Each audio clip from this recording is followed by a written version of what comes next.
Sem intimidade comigo não há como você vencer, sem dobrar os seus joelhos e na madrugada me buscar, sem examinar as escrituras.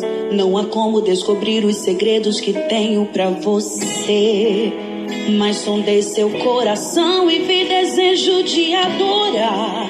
Foi pensando então que decidi me revelar e lhe mostrar alguns segredos para uma vida de vitória e de conquista. Escuta o que eu vou lhe dizer, filho.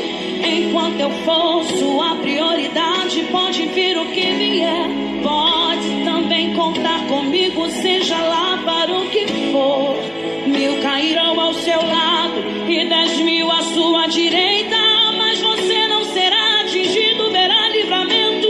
Sou eu o seu Deus. Se lhe fecharem uma porta, outra pra você eu abrirei, de preferência onde não tem parede, só pra mostrar que sou o Deus da sua vida, sou o Deus da sua história, e ninguém irá sentar à mesa enquanto com glória eu não me honrar.